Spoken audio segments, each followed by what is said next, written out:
How good does that coffee look? Seriously. I've mentioned before, Australia coffee culture. It is a big, big thing down here just before I drink any more of that wonderful latte. That's what it looks like. So it is a big, big thing. And one of the first things I did when I moved into this house, which was no longer an easy walk to the shops compared to where I used to live in Sydney, was get a good coffee machine.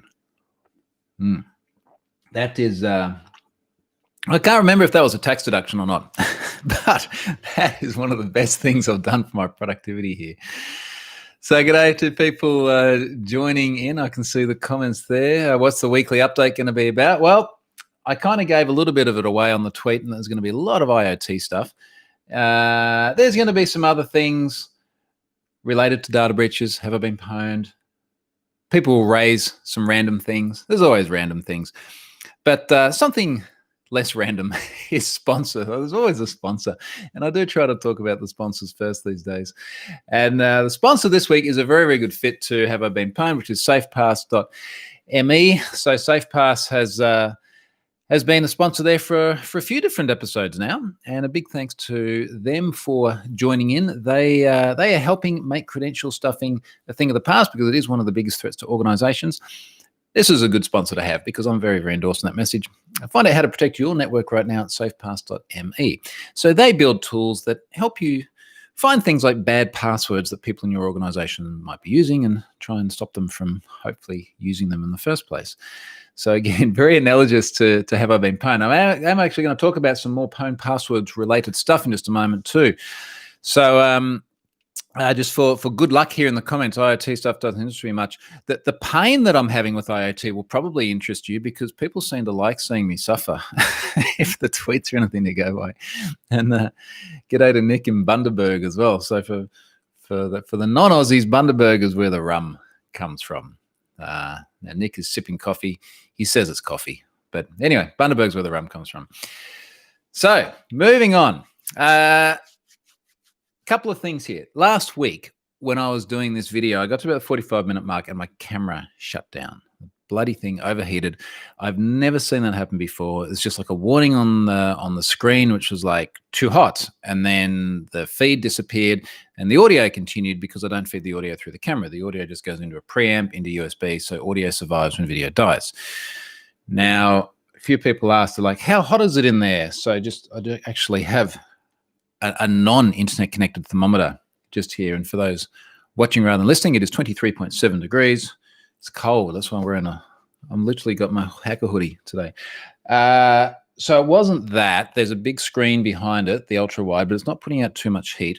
I did kind of wonder if it's the dummy battery. So a dummy battery, it looks like a normal battery, but is literally wired so that you can just keep power going the whole time and you're not just continuing to power on a battery on a camera. I've not seen it happen before. If it happens again, I'm going to have to start investigating further. But I got 45 minutes, which isn't too bad. So let's just see how it goes. Look at comments. Jason's in Melbourne. G'day. Good luck. Probably won't talk about what it's like here at the moment. Question from Steve. How did the Sony config to use the high temp setting? It's buried in the menus. Oh, did you set the config? No, I did not see that. I will make a note. You know what I'm going to do? I'm actually going to screen grab that comment so I can remember what happened later on. Oh, it's Lars. Lars is here. Haven't you got llamas to watch? So for those of you who have not seen what Lars has done, and Lars, feel free to drop a comment in here, mate, with the link. Lars got a whole bunch of, first of all, Lars was a very good mate of mine. Lars got a whole bunch of Ubiquity equipment. He lives in a farm in very rural Victoria. Whole bunch of Ubiquity equipment, including cameras and a whole bunch of stuff that uplinks wirelessly. And he has a llama cam, which is a constant monitoring of his llamas across Ubiquity equipment up into the cloud, and it is now viewable by all. So yeah, Lars obviously has too much time on his hands. Other things here. Look, I'll come back to the and Rambling Geek. Yes, it is an A6400 Sony, so I'm going to come back and sort that out and see what happened there.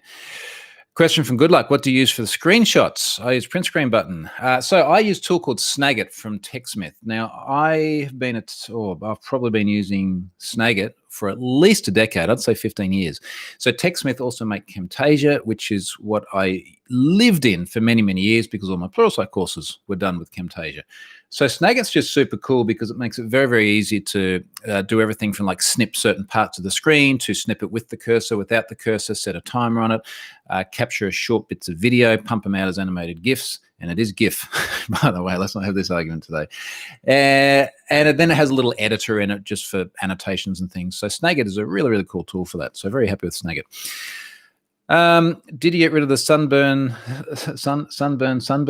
Troy? I don't know. Was I looking orange? I haven't had much time in the sun. I did go wakeboarding. When did I do that? Friday. Yeah, because the last time I'd hit my head after I did that. So my head's better anyway. All right. On to other things, because I do have other things. And I'm going to do the cybery things first, and then I'll do the IoT things, because I could ramble on a bit about IoT. So here was something good. I shared this the other day. The BBC is now using pwned passwords. And in fact, Mark Burrows tweeted out. So this week we released a piece of work in the BBC account team, which had Troy Hunt's Have I Been Pwned password API and registration process. Thanks for who helped with it. I wrote a blog post about how it works. Now, I did share that at the time, but just for anyone listening and interested, I will drop that blog post in the comments here as well. And it's just super, super cool to see the BBC use this. And in fact, whilst I'm talking about this, I'm going to fire up Cloudflare and see how many requests that API is doing these days. But, the BBC is obviously just a massive brand. They have a huge audience that uses it. It's super, super cool that they're actually hitting the API, as best I can tell. Of course, there's no author or anything like that. But yes, they are using the API because they do talk about using k-anonymity and hash prefixes. They've got a nice flow chart about how k-anonymity works. There's a nice visual, actually. I like this. So they've written that up. And there's a little bit of information here about, why should you use pwned passwords? Why should you check for people using previously breached passwords, which we would refer to as now known bad passwords? So good on the BBC for doing that. I'm just super, super happy that not only have they done it, but they've shared how they've done it publicly. And it's one thing for a modern tech company to share information about how they do the security things. For a more incumbent media company to share that sort of information is, I think, a very positive sign of the times. So I like them sharing that because hopefully others will see that and they'll do the same thing. And I also particularly like that this is just a free part of Have I Been Pwned without any API keys or anything like that. So let's have a look at my analytics. How am I going with pwned passwords? So requests.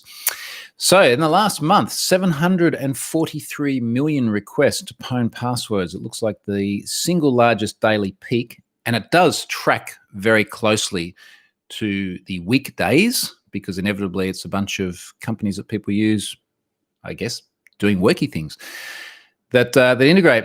But the peak was 29.35 million requests in one day, which is fantastic. So yeah, I'm super, super stoked to see that. Incidentally, also, Cloudflare gives you some little stats on the dashboard. It says, Cloudflare has helped me save 43 terabytes in the last month because Cloudflare also caches all the downloadable hashes just in case you want to run them offline. They're big. And if I had to serve 43 terabytes from Azure, I would get a very, very hefty bill from Microsoft. Very hefty bill. Egress bandwidth, not cheap. So big thanks to Cloudflare for that one. Now, other things. Well, I'm going to have a been pwned. I've had a couple of people ask how the open sourcing piece is going. So a couple of ways of answering this. First of all, going slowly. And part of the reason for that is because Have I Been Pwned, believe it or not, is still something that I have to try and do in my spare time. And I've been trying to fight with a lot of IoT stuff lately, so I haven't had a huge amount of spare time. But it is still something that remains a pet project, remains something that I have to do as there is available bandwidth. Now, it is a non-trivial exercise for multiple reasons. So, for example, what open source license should it be? Should it fit under, I'm going to be careful what I say now because I don't want to give away something which is really good progress. Should it fit under the banner of any other open source initiatives? And there is a direction that it's starting to head here, which I hope to be able to announce in the coming weeks. And then we get to things like, all right, well, Have I Been Pwned? We say it like it's one word, but it's many things. So I just talked about pwned passwords. That is a discrete project that sits in under the Have I Been Pwned website, but it is literally its own Visual Studio solution, its own storage constructs, its own Cloudflare account, its own domain. So, to be honest, I think that is probably going to be the thing that just goes completely open source first, because it's so freaking simple to do it with. But then the other bits, it's like there is a website. And then separate to that, there are functions which do the APIs. And then separate to that, there are some of the enterprisey bits which do some of the commercial things. And then they also have the government bits in there. And there's all of these different bits of the behemoth, which is Have I Been Pwned in terms of the logical components. The code itself is simple. There's basically nothing in the code. It's just tying all the bits together. So figuring out how to do it and to do it right remains the trick. And right will mean things like not just going, let's just make this repository public. Let's actually instead take out logical components, make sure there are no API keys or anything like that in there that shouldn't be there, and then probably go through a process where I have a smaller circle of people who I know and trust, review the thing, and then we make it public and start taking contributions and everything. That then also impacts things like the deployment model, because at the moment, it's all just Azure with Kudu, compile and release on check-in to master. Like it is that simple for the website. It is, how do I do it with the API? For the API, I do have to go and manually trigger a build. And then for pwned passwords, I can't remember because it's been like probably 18 months since I last deployed anything on pwned passwords. Point is, it impacts the build pipeline as well. So by going open source, it actually creates a lot of work to get to the goal from where it is now. It's not just like toggle the switch. Now, a few other questions coming up here. Speaking of cyber, are you still going to share how you helped get Raf's place online? Oh, okay. So Raf is my Italian mate who runs the restaurant. So there's a whole blog post there about doing a Ubiquity build out. That was actually, it's not a blog post. Well, there was a blog post, but there's a free series for Ubiquity as well. So all that's still relevant. So no changes there. I'm sorry, I can't do that for you. It's so weird. It always happens when I'm doing either videos like this or conference talks as well, which of course I don't really do anymore, not in the way we used to.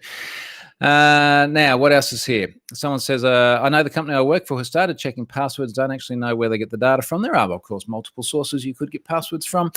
I am still probably more surprised than anyone that Have I Been Pwned seems to have become the most popular source for like passwords and breach data, because it wasn't the plan and we've just kind of accidentally ended up here. But yeah, I don't really care where you get it from. I think it's really good that the likes of Google and Apple and Microsoft are starting to build a lot of password validation stuff into browsers and into operating systems and checking against known bad lists.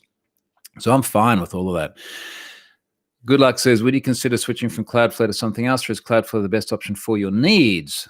They've been in some controversy. I personally don't like them. All right, so I'm going to actually ask why you don't like them, and then I'll talk about the controversy and we'll go down another rabbit hole. So I have no intention of switching. I've been using Cloudflare really extensively for a lot of years now, and I went to them originally because they made it so simple. In fact, this was at a point where Have I Been Pwned was getting hammered by some DOS style attacks, and I moved things behind Cloudflare and everything just stopped. And it was easy. And then I've used them time and time again, particularly as we started moving towards more HTTPS by default. It's like, this is the easiest way to get your static blog, for example, behind HTTPS. You literally just whack Cloudflare in front of it.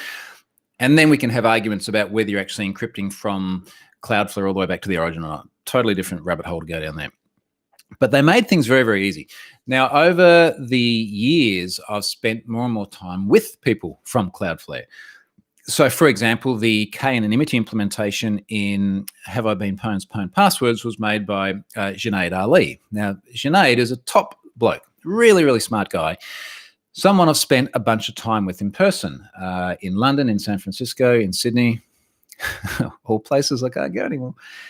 And he's just like a genuinely nice guy. Like someone you want to go and have a beer with and spend some time with. And he's done some super smart stuff. A lot of it I think he ends up doing on his own time as well as Cloudflare's time as well, because he's just a passionate bloke.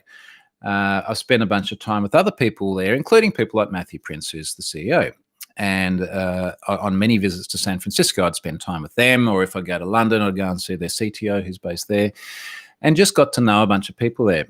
And I appreciate that this is not the same sort of relationship that everyone can have, but the time that you spend face-to-face building rapport and relationships gives me a huge amount of confidence in who they are and what they do.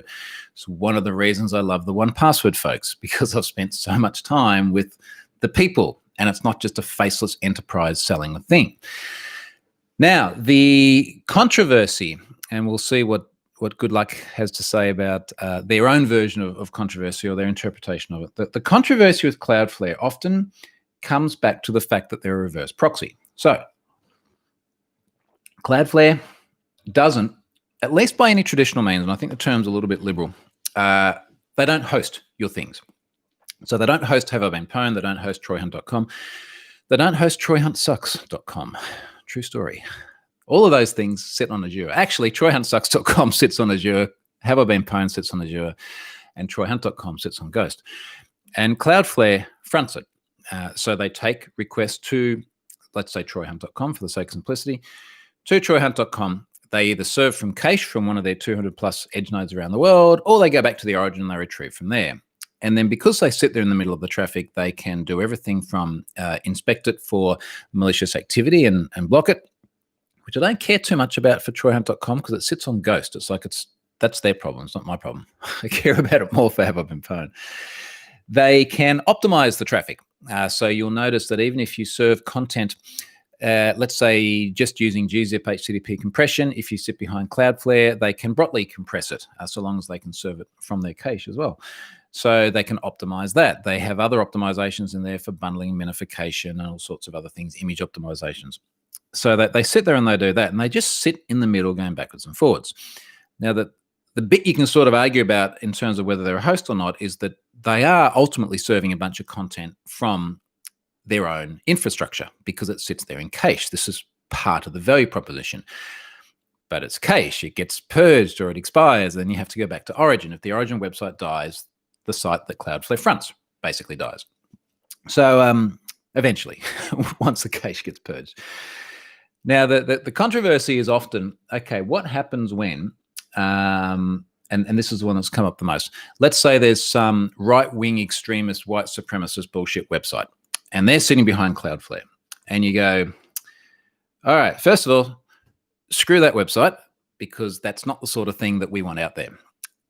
Second of all, there's a really, really difficult discussion that's got nothing to do with Cloudflare now about free speech, and I appreciate I'm doing this in a time zone for the Americans, and I'm about to say the Americans get very, very particular about free speech and rights to free speech. Incidentally, the other parts of the world, well, we like the free speech thing as well. This is not just a constitution and amendment thing, but there is a very, very big debate around what free speech should you have.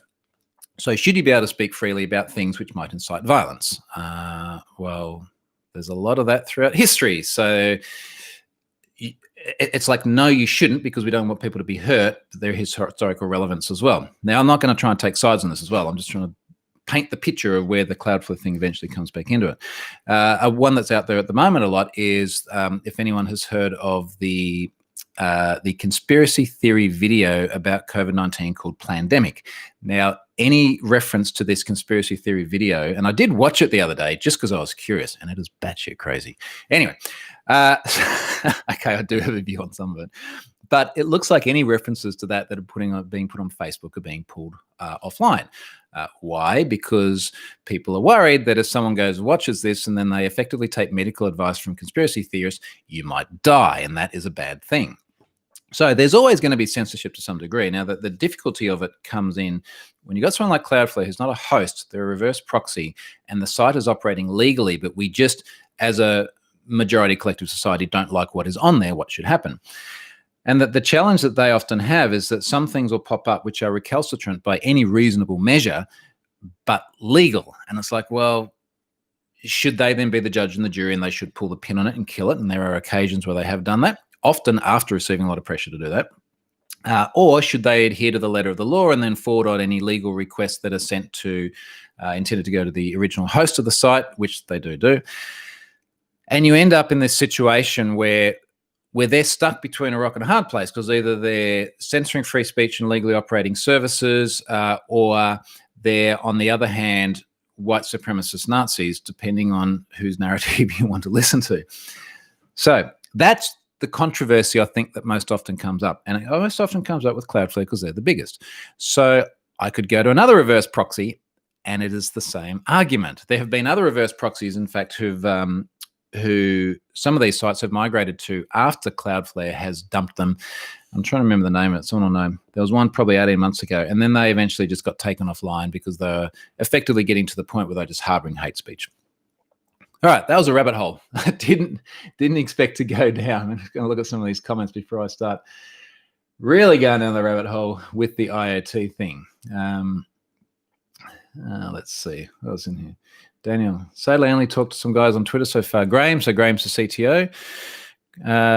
Justin, one of the security guys, and Matt have always responded to me a few times now. They all seem like great people from limited experience I have with them. And this is something. It's getting warm in here now. This is something I think we all tend to forget a little bit, where we get online and we forget that there are real people behind all of these accounts. And I'm sure the way some people speak to me online, in fact, I know the way most people speak to me online when they're angry, they'd never do in person because it's never happened to me in person. Not just because I can't go anywhere, but it never happened before. And it just seems that when people get abstracted from personalities and they end up just communicating digitally, some folks really do lose their minds. Now, mind you, there are a bunch of people I've met in person in this industry who I don't really want to go and have beers or coffee with more than the once that I did. But Cloudflare blokes, always really, really good. Now, Sam, I like Cloudflare, but I'm scared of being too dependent on them with all my sites. I feel like I'm putting all my eggs in one basket. Love Workers as well, very impressive. I was actually just thinking of Workers when you said that. So for people who don't know what Workers are code on the edge. So if you imagine you're all around the world in different places now. If all of you go to troyhunt.com now, you will inevitably go to different edge nodes around the world. If I went there from here, I would go to the Brisbane edge node, and then I would possibly have my traffic routed back to the origin if it's not served from cache. So Workers are the ability to run code on the Brisbane edge node and the couple of hundred other edge nodes around the world. Now, a really good example of sorts of stuff you can do with this. I found someone scraping all my blog posts. When was this? Probably about a week ago. Just scraping everything. And I wasn't very happy about this. And I noticed that they would scrape all the content, rehost the content, but then load the images off troyhunt.com. And it's like, oh, okay, so I have complete control over how the images on this blog are served. So I wrote a worker that looked for any request to images where the referrer was the domain name of this other website, and I just rickrolled them all. So now whenever you go and you look at this website, you just get rickrolled images. And this is what Cloudflare Workers are good for, rickrolling people. Also, Cloudflare Workers are very good for doing any other sort of manipulation of an inbound request or an outgoing response. So I use Workers a lot in different ways for things like when I rolled the Have I Been Pwned API over from the Azure web app service it was in to Functions, I just use a worker to take the inbound request and send it to a completely different location, so it didn't break the contract for anyone. I use Workers in things like troyhunt.com to add security headers. So all of the CSP that you see in the header for troyhunt.com doesn't come from Ghost because they don't give you control over headers. Cloudflare injects it. So to the point back here about, where was it, Sam saying he's worried about putting all the eggs in one basket. In terms of being a reverse proxy, if I just literally turned off Cloudflare, then all the traffic would just start heading back to the origin. So long as I could serve a valid certificate from the origin, which you can do for free now on Azure, I would then have all of the traffic just served directly from the origin website. I could also go to another proxy. I think where I'd be more worried about the lock-in is, what about all of the firewall rules I've configured? What about the workers, which is the point you made? What about anything else which I have specifically configured on Cloudflare? So yeah, there would be a migration path to take that and move to another provider. Now, would the potential for me to migrate later on be enough for me to say I don't want to go to Cloudflare at all because it means that I might have this work to do in the future if I decide to change? Well, no, because I get so much benefit from it. And this is what you're really trading off. It's like, you don't have to use a reverse proxy. You can have a naked website, as they call it, but then you don't get any of these benefits and you get a whole bunch of other risks. So it's a trade-off, but in my view, at least, it's a very, very easy ROI to make. What else is on here? Lars and llamas. Disappointed that Lars didn't call the llama can the Lamatron. Still time. Go and register that, Lars, before someone jumps on it. Jonathan, do you recommend using workers to add CSP, etc., headers to traffic versus a reverse proxy on the origin server? I think there is a question to be asked around who is responsible for which parts of the infrastructure. So I'll give you a good example where this used to go really wrong. And it was HPKP, so HTTP public key pinning, which we don't really do anymore. But I saw, because it's not supported by the browser anymore, because people kept screwing it up. I saw multiple cases where you have a development team responsible for the website. Now, the website serves the HTML. It also serves the response headers. And the response headers were how you added HPKP. You then have an infrastructure team responsible for things like the certificates on the website. Two different teams. Most of us probably know what it's like in big organizations and how well teams talk to each other. And I saw multiple cases where the development team went, we're going to add HPKP. And HPKP would pin the public key of the certificate the website was returning, such that the browser came along, it got the certificate, it got the public key. If the public key in the header matched the one in the certificate, it would then pin that for a predefined period of time, possibly a year, into the browser. Then if the browser went back to the website at a later date and it got a different certificate, the connection would be refused and you couldn't load the content. I saw multiple occasions where the developers would pin the public keys of the certificates managed by the infrastructure team. The infrastructure team would then rotate the certificate at some time later on, and it would literally be HPKP suicide. Smashing Mag wrote a good story several years ago, and again, there's one of the reasons why we don't have HPKP anymore, about how they killed their website with HPKP. So, getting back to the point about where we add headers, I'm worried about where there are two different teams responsible for code versus headers, and the two have to work well with each other. So if you were to say, look, I want to do it at the workers, so long as the people configuring it at the workers are also the people who are responsible for, or at least communicate well enough with the people editing the web page, because remember, a CSP and the content of the web page have to work together. If someone goes and says, look, I want to start loading images in from another location and the content security policy blocks it, well, you're stuffed. Stuff just doesn't load. So I would probably say, this is what I do with Have I Been Pwned, load it from the origin, because the origin is loading the content. The origin loads the headers as well. The two work well together. So Have I Been Pwned, it's an ASP.NET MVC web app. It uses the nwebsec NuGet package, which makes it really easy to do CSPs by configuration. The only reason I do it on troyhunt.com with workers is because I can't modify the headers at the source. And if I could, I would. But here we are. Good luck. I don't like how Cloudflare is so easy to access for everyone. Yeah, accessibility sucks, man. Not really. A lot of illegal sites are protected by it. Well, they kind of shouldn't be. And there is an abuse process, and it's very, very well published. So if you do find an illegal website, use the abuse process in order to report that. There should be an application process to use Cloudflare, which would involve PII. I'm not sure what PII would have to do with that.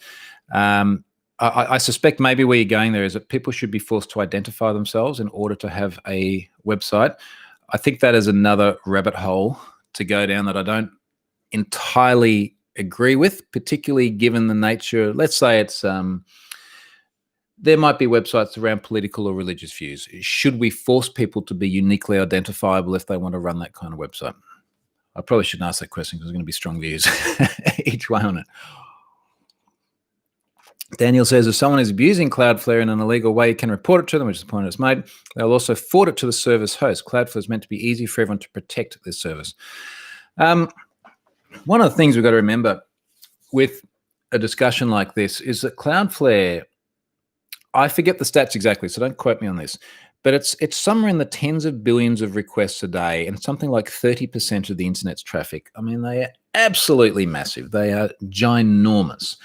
And there is this very, very, very, very thin slice of shit that we would just prefer not to be on there. And the model that they've created has made it so accessible for everyone to get security via HTTPS, to get protection from DDoS, to get caching and optimized content, stuff that we all enjoy using. And it's done wonderful, wonderful things. But unfortunately, it is usually when there's something recalcitrant out there that's what gets the press, and that's what does tend to set our tone and expectation of a service. All right, let me move on past that because I want to start talking about the IoT stuff, and I don't even know where to begin with this. What I can say is that I can now open my garage door with software, which is pretty cool. Now, I've got a lot of shit laying around on my desk here. All right, I'm going to pick up something out of my cupboard, and this will explain why I'm so unhappy.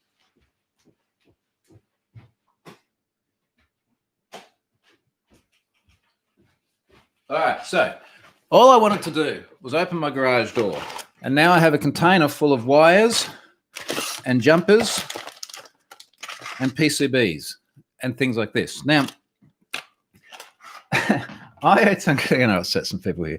IoT at the moment is a real maker world. And what I mean by that is like it's one thing to go, oh, I've got some Philips Hues and I plug them in and I can use my phone to turn them on and off. And that's fantastic. That's lovely. But when you get to the point where you go, yes, but I would like my Philips Hues to turn on and off based on motion via a motion sensor like this. This is an Akira motion sensor. Well, now you've got a problem. Because as far as I know, you can't do it with HomeKit, which is built into the Apple ecosystem, which I'm well and truly embedded into. Maybe you can do it with Google Home. Maybe you can do it with Alexa.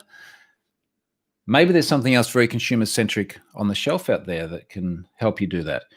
But it's an absolute piecemeal approach because there's so many different things that work in some places but not in other places.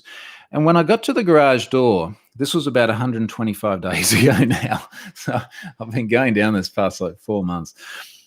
It seemed kind of simple because the garage door has a 12-volt connection, so 2 wires into a terminal block for 12 volts. It also has another 2 points on a terminal block where if you close the circuit, the door will open. So there are aftermarket products you can buy that integrate into that. But it was like, okay, how do I actually make this work with my ecosystem? And this is what started taking me down the Home Assistant route. So Home Assistant, not to be confused with HomeKit, is the free open source, very often run on a Raspberry Pi home automation product, which is enormously powerful and very often frustrating. I'll come back to that. The garage door thing, the popular consensus was either some consumer off-the-shelf stuff, which was not only very expensive, but frankly, very often very crap. In fact, one of them I was looking at, my mate Ken from Pentest Partners did end up writing up later on. It's had some serious vulnerabilities. But one of the most popular ways is to use a Sonoff Sv. So this is a Sonoff Sv. This was about I think they're about $7 US or something, so cheap. So it's like, okay, this is good. Now, how do you plug this into your garage door? So, first of all, you got to flash it. You got to flash it with Tasmoda. Now, to flash it with Tasmoda, a couple of different ways to do it. Tasmoda's custom firmware. You can get an Arduino.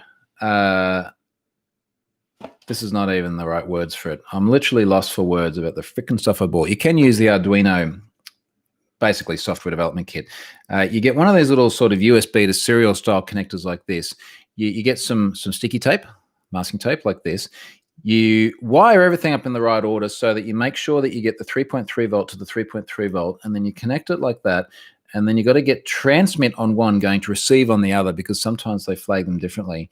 And then you flash the firmware onto the, all I want to do is open my garage door. Now, after you've done all that, you will need to do some soldering, which for reasons I still can't understand. Every time I say it in any of the American videos, it sounds like soldering. Anyway, it's soldering. I'm not the one with the accent. Do some soldering and you solder some more jumpers onto here. And then you wire that up. And then you go into your reflashed software and you configure what the other jumpers do, because a whole bunch of people then connect them to read through. And it was about here I lost my shit. Because I'm like, all I want to do is open my freaking garage door. Why am I ending up flashing custom firmware onto physical devices? So I'm going to pause there for a second to calm down a little bit and catch my breath. And I can see a bunch of comments and things going here as well. And I'm going to just stick to the IoT stuff for the moment. IoT, the S is for security. Yes, we've heard this many times before. I am going to get to the security side of things as well. Is actually useful to be able to open your garage door with software. Okay, so there's actually a very good question. And I think we've got to not lose sight of why are we doing these IoT things? Because is it because you want to be a geek, or is there a functional benefit? Easy answer. So I have 2 garage doors. So there's one which is on the outside of the house, and there's a wall around the house. You can climb over the wall. The kids used to be able to slide through a gap in the wall. It's quasi-private. And behind there's like a carport with open sides, because people looked at the video and they're like, why do you have a locked door in front of something where the sides are open? And then there's another garage door behind that, which then is sort of like part of the house. And that's where I've got other valuables and things like that. So what I'm trying to do is actually automate the front one. And one of the reasons for it is I go out and I ride my bike a lot. And I'd like to be able to, as I'm riding home, on my watch, just go yoink, yoink, like this, and the door opens and I don't have to take all the keys and stuff out of my pocket, and then I get access back into the house. So there is a real functional value to it. I'd also like to be able to do things like if I am out and someone comes to deliver a package and they call up, and this does happen a bit in Australia, I don't know if it happens other places, and they say, we'd like to leave you the package, is there somewhere safe? I can go, yeah, no worries, mate. Let me press the button, and the garage door opens. They drop the package off. I do have a read switch, and incidentally, a read switch is just like a magnetic switch, can tell you when 2 things are close to each other. So I can tell me when the door's open or not. And I've got Ubiquity security cameras, so I can see them drop it off, and then I can remotely close the door again. Job done. So this is the functional value proposition. Whether you're a techie or not, this just makes sense. So the question here is, how much you're actually going to use that? I would use it a lot. I would use it every day, multiple times. Wouldn't it be quicker just to hit the switch? That I have 2 remotes at the moment. They cost a lot. They have to be programmed into that garage door. There's one in each car. There's not one in my tennis bag when I ride my bike down to tennis, for example. So there's lots of use cases for it. Just put on a separate VLAN, it's fine. There's a whole other story about how painful that is. Let me have a look. Someone else has got the UAG watch strap. Good stuff. I still love this. It's really good. I'm going to go wakeboarding later on. I appreciate this every time I do that. Frustrating stuff. Telco routers. Troy, do you get a notification if you leave the garage door open? Now, very, very good question. So this is one of the things that I do have working. So the read switch I mentioned, it's a very, very simple binary sensor. Either the magnet is close to the other switch, which is when the door's closed, or the magnet is not close to it, which is when it's open. So you've got this binary sensor, and this starts to sort of take us into the discussion of where is the value proposition for Home Assistant. You have all of your connected things. So your read switch, my phone is a connected thing. It can sense to see if my phone is in the house or not. The little temperature sensors I have everywhere. This thing that doesn't work is a vibration sensor. I've got to figure out why it doesn't work. Plan was to put this under the letterbox so I get a notification when it's open, so I know there's mail. The lights I'll talk about in a moment, and the chandeliers, which I'll also talk about in a moment. All these things in your house. Now, they can all act as, or many of them can act as sensors. The light is not a sensor, obviously, but then there are things which are not necessarily physical devices in your house, but are still considered sensors. So, for example, is it raining or not based off the Bureau of Meteorology? Is it sunset? Is it sunrise? So one of the things that I did do is occasionally I've forgotten to close the outdoor garage door. Now, not a massive problem, but every now and then there are some break-ins. I don't want people wandering around the outside of the locked house. So if the sun sets and the garage door is still open, my Sonoff downstairs speaks and it says, hey, you've left the garage door open. One of the things I'm also going to do is just get one of the connected lights to start flashing red to indicate that there is a status which needs to be inspected. So that's a really good example of where there is something practical and useful. Okay, so that is that. Vids, I feel your pain. Thank you. All right, so let me move on. Now, I don't want to be disingenuous to people that like soldering and reflashing hardware and drivers and things like that, because this is a lot of fun for a lot of people, and we all have our things that we enjoy geeking out on. But the thing that was just really starting to bug me is this assertion that to make basic shit work in your IoT world, you need a soldering iron. Like that was just starting to me, it just didn't sit well. Same again with reflashing. And I know Tasmodo, you can do a bunch of stuff with that, but things like the Shellys, which I'm going to talk about more in a moment, they do have pretty good software built into it. Now, someone made a comment on Twitter the other day. I said, I want to reflash it with Tasmodo because it's open source and I want to know what it does.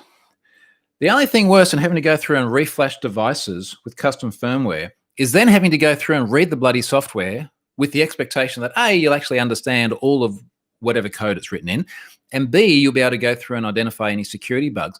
I just want to open my garage door. I don't want to audit someone's code. So let's talk about the Shellys, because the Shellys are really cool. Now, the reason I started looking at the Shellys is because of these things just here.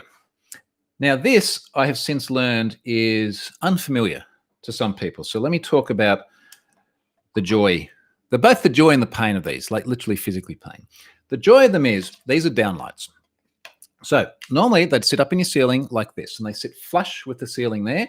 That's a 92 millimeter diameter hole. It's very, very standard. You can go into any lighting shop in Australia and buy dozens and dozens of different types of these, both internet connected or not internet connected. And then if you want to change them at any time, see they've got just a normal Aussie plug on the end.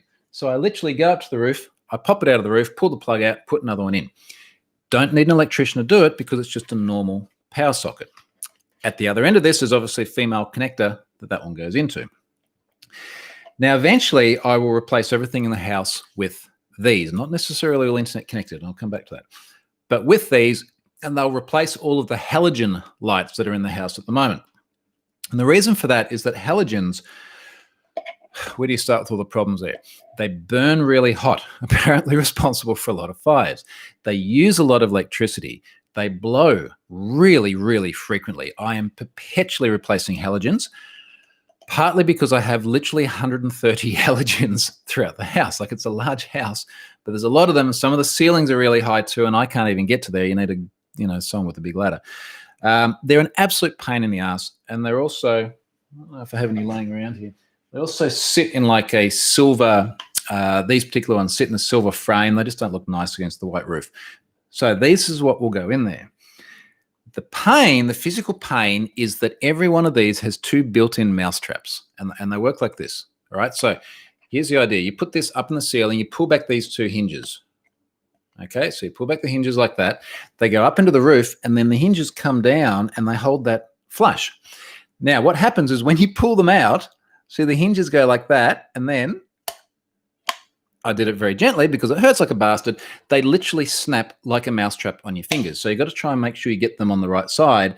But then what happens is when these come out, they pull the little rubber feet off like that. So I think it's a bit of a screwy design flaw.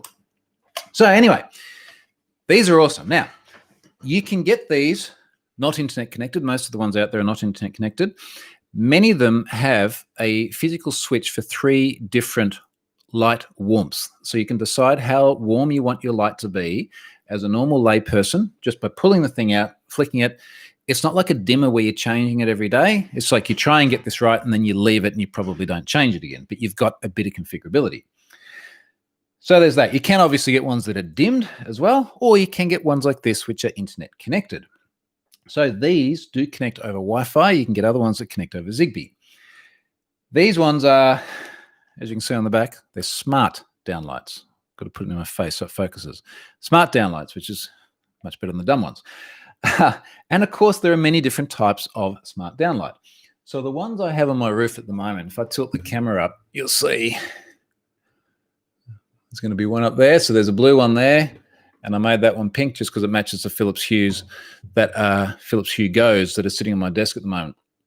And those ones are a bit painful for a few reasons. They've got the entire control unit, and it does run an ESP chip as well for the more IoT-centric folks out there. But it's got an entire big fat control unit that sits on here. These actually have them built in. These ones as well, they lose state. So every time you kill the mains power, maybe you got the exact perfect combination of RGB on that light, and then you kill the mains power and the state goes. You turn it back on and now it's white again. This maintains state, which is really good. This one I actually like a little bit more because if you look at it sideways like this, it sits pretty flush like that. Those ones are they've got a little bit of a bezel. It comes out like that. Anyway, those ones they're atom lights. In fact, they're these ones right here. So they look just like that. And they were like $43 each or something. And these ones were $35 Aussie dollars. Take away about a quarter if you want to get USD. So relatively affordable, these ones. The other thing is, compared to the halogens, because they have a really, really, really long lifetime, is that, yeah, they're a bit more expensive, but I'm not going to have to keep replacing them the whole time too. So the first part of the challenge is, this is a great light. It's IoT controllable in the roof. That's fantastic. Now, what happens when my mum and dad come around? So here's what I mean by this. My mum and dad are very good with using light switches. They've had a lot of experience toggling the light switches on and off. Less so good controlling lights with a phone. So one of the things which has probably made my life harder than what it should have been, but I think it's going to have a better result, is that I do not want to have a home that you need to be a geek in order to use simple functions on. Everything that's important in the home for a normal everyday person to be able to use still has to work the same way, which means regardless of how the internet connected light is turned on, you must always be able to turn it off with a switch. If it is off, you must always be able to turn it on with a switch. Absolutely non-negotiable. But how do you do that? Because those ones there and these ones here, I can turn them on and off either on the switch because it kills the mains, or I can turn them on and off with the app. Now, what happens if I've turned them off at the mains, because mum and dad have been here and they use that switch, and then I have some sort of an automation that tries to turn them on, but they've literally got no power running to them? It doesn't work. That's where the Shelly comes in. So the Shellys, now these were, I think it was about 25 Aussie dollars. They are approved for use in Australia as well. Now, Australia, we've got to be careful because we do have different laws to other parts of the world. Because Australia, I'm still not entirely sure why we have some of the ones we do. But part of those laws mean that you cannot go and fit these yourself into a 240 volt power supply. You can in a 12 volt power supply, which is what I've done on my garage door. But if you want to plug these into mains, you need a Sparky, which for foreigners is an electrician. Now, fortunately, I have a good one. A bloke who has seen my vision of IoT and is helping. And the value proposition of these Shellys is that, as you can see, they're very small. You can fit them behind most light switches, depending on how large your cavity is.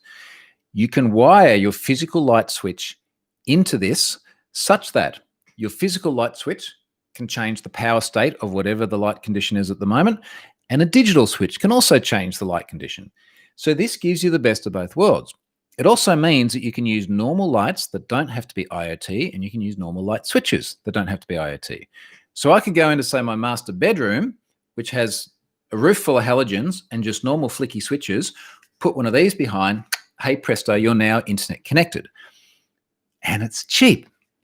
So this is why I bought only 5 of them the other day, but I bought 5 Shellys. I've put one in the garage door. I'm going to get the Sparky to put the other ones in a room that I'm doing some work on at the moment. And I'll share all of this later on as it gets finished. So these seem to be the best of both worlds. I'm very, very excited about these. Now, one of the things is I am going to start getting a lot of IP addresses. And people have gone, what about like IP address exhaustion? Well, I can always put it on a different subnet. Like that's fine. I can put things on different subnets. In fact, as it is, every IoT device goes onto a different Wi-Fi network. I've not VLANed them at the moment. I had my previous Ubiquity network VLANed, and it is a constant pain in the ass, simply because you get things like the Sonoff, which need to multicast from the VLANed IoT network back into the primary network, causes all sorts of problems.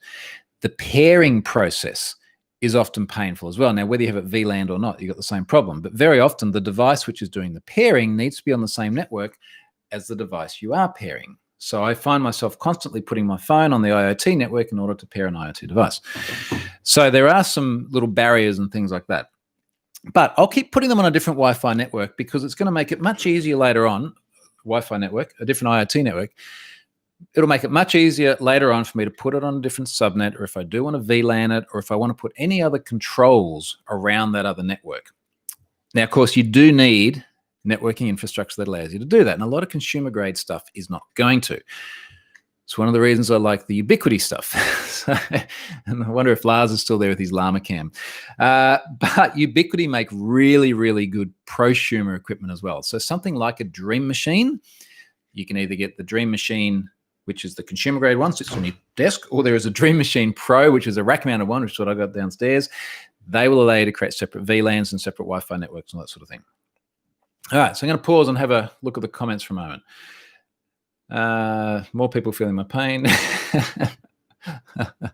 So this sums it up. So someone with an acronym I can't pronounce here says, yep, went down the same rabbit hole with Sonoff and Tesmodo. I enjoyed it for the first 30 minutes. After that, I just wanted something out of the box. And honestly, this is where I got to. I wasn't in a good way yesterday. And I basically got to the end of the day and I went, I have done no actual work. I still can't do anything more than what I was able to do before. And I'm just pissed off. And anyway, this is just not what I wanted.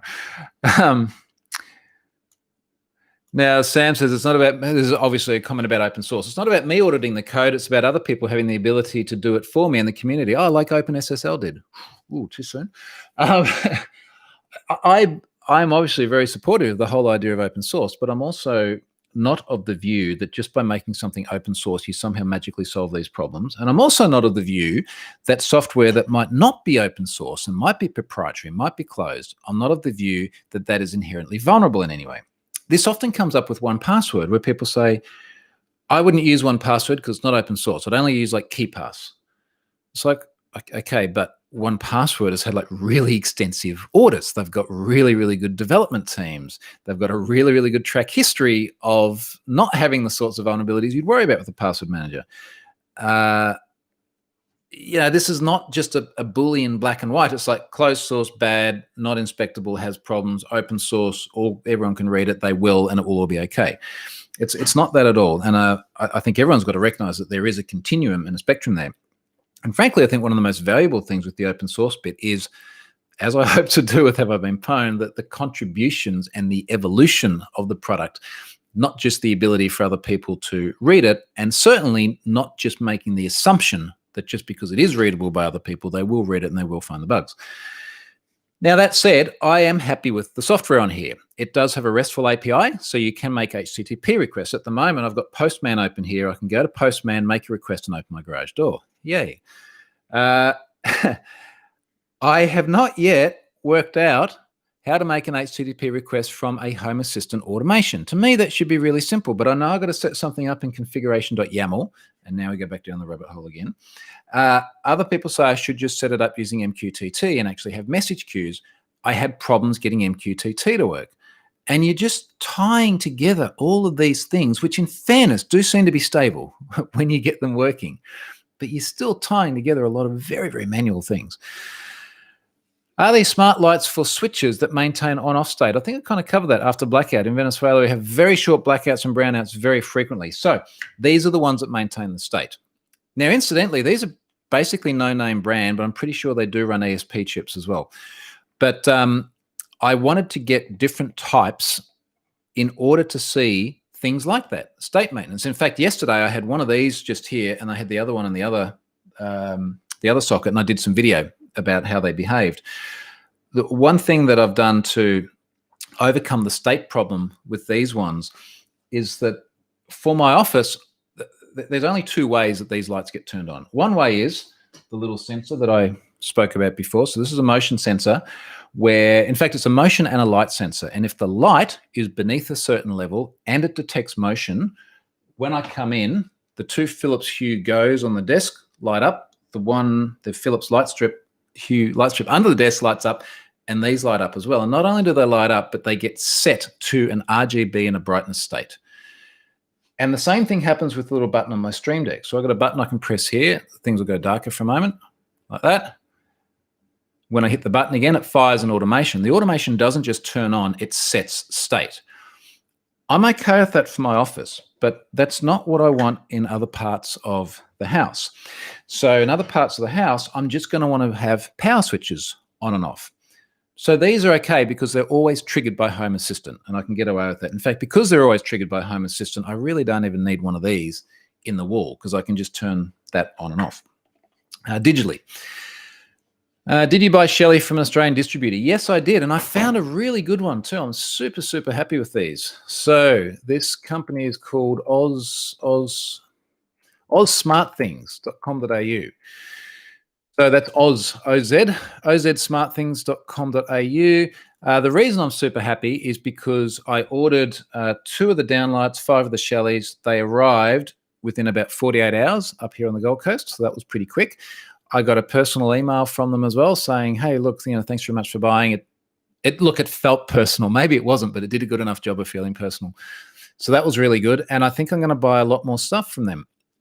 Those RGB downlights, they're $35 each, including GST. But you can also buy them in 4 packs for quite a bit less.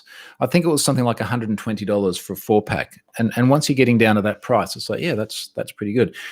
And I don't care that they're no-name brands because they seem to be pretty stable. So I'm going to put these in the kids' rooms, and I'm going to integrate that into their existing automation. So they've got light sensors there as well, which turn all sorts of things on, as well as making the Amazon Echoes on their desks send them welcome messages and things like that. Which is a bit of geeky fun. But yeah, I'll put these on the roof too. So Dave Lee, I had the same problem with Alexa not being able to connect to things across VLANs. Seems like a good idea, more trouble than it's worth. And it's just constantly painful. And what gets me as well is I was continually ending up where something wasn't working quite right. And I'm like, all right, is it the VLAN? Is it the VLAN, or has it just dropped off the network? Is it something to do with the Wi-Fi? Is there an internet service it can't reach? I was continually questioning the reliability of that VLAN configuration, and it was just painful. Now, Roger says, this is why I'm doing Z-Wave and Zigbee over Wi-Fi devices. So there is a bit of a philosophical discussion here around, do I want to have, let's say for argument's sake, I replaced every single freaking downlight in this house, and I now have 130 of these on the roof. Incidentally, this is such a weird house. Like it's a lovely house, but it'd be things like there's a little area outside the kids' room that must be about, let's call it 4 meters by 3 meters, right? Like a little alcove area. And there are 4 lights on the roof, 4 lights in this tiny, tiny little area.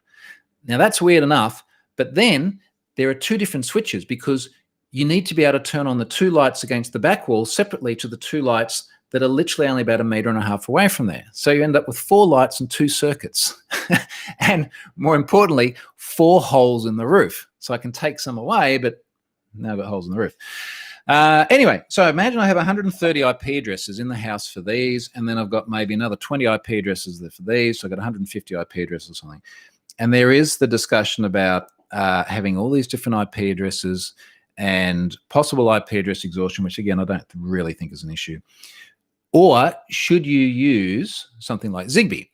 So for example, the Philips Hues work over Zigbee. Now they either Zigbee back to a Philips Hue hub, and Zigbee is a wireless protocol which is highly efficient, is used on a lot of IoT devices. All of these little things use Zigbee as well. They've got a native wireless mesh implementation as well. So when you have other powered Zigbee devices in the house, they will act as repeaters. So the 3 Philips units I've got here are not connected to the Philips hub. They're connected to a Zigbee sniffer. So I now have an even bigger like wireless Zigbee mesh. So that's kind of neat. And then you don't have all the same IP addresses and things like that.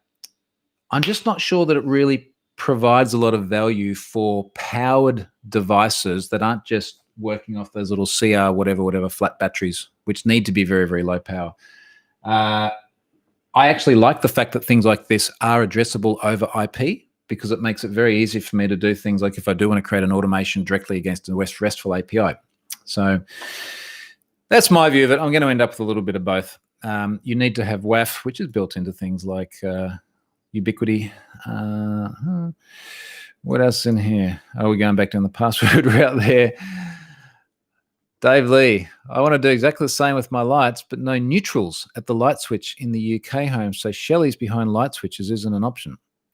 I need to understand a lot more about how lights work to understand why that's not an option as well. Main thing I have issues with is different protocols, Zigbee, Z-Wave, MQTT, etc. So this is a comment from Sam, and you're right, mate. This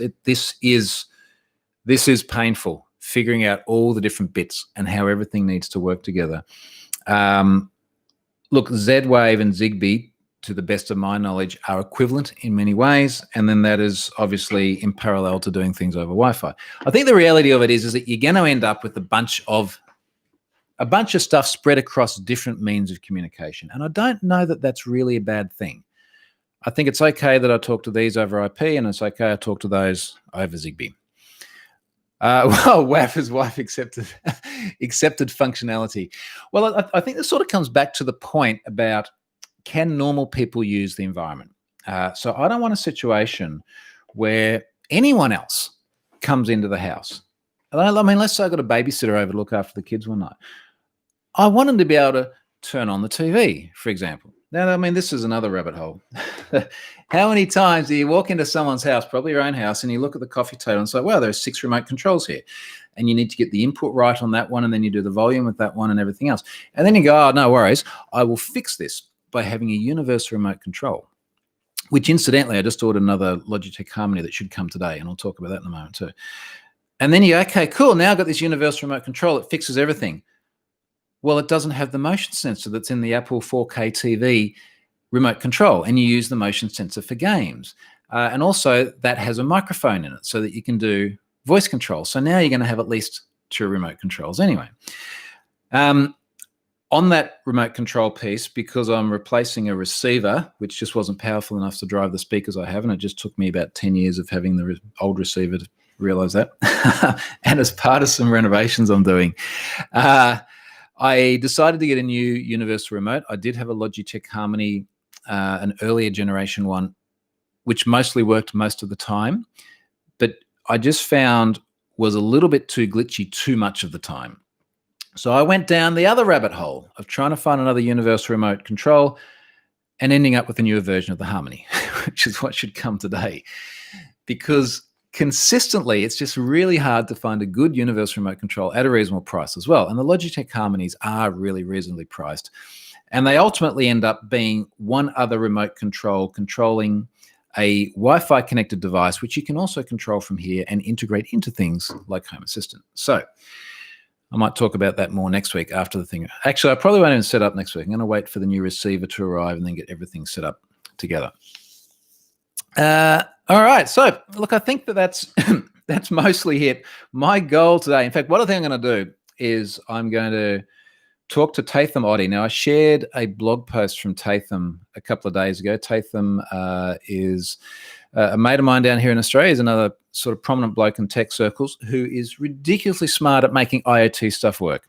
And after he obviously saw my frustration tweeting the other day, he had some ideas. And I said, I think we're going to be getting a screen sharing session on Teams at the moment, because it's one of these things where we've all been here, right? Probably on both sides, where you're trying to fix a problem, you're banging your head against the wall for hours. Someone who actually knows what they're doing comes along and goes, oh, here, you haven't connected the green wire to the red wire or something like that, and then bang, the problem solved. I need to do better at failing early and asking for help to fix this stuff. So I might try and get in touch with Tatham today and maybe eventually get my garage door connected to Home Assistant. Okay, so thank you very much for watching. I made it just over an hour without the camera dying as well. So I'm going to wrap it up there. And next week, we'll just see how much of this stuff is actually still working. And hopefully I haven't like electrocuted myself or anything like that. But my hope is that I do have a bunch of both these things in the house and working. And I know it's not directly InfoSec related, but we can talk more about that next week. Thank you very much for watching. I hope you have an awesome day wherever you are in the world. See you, folks.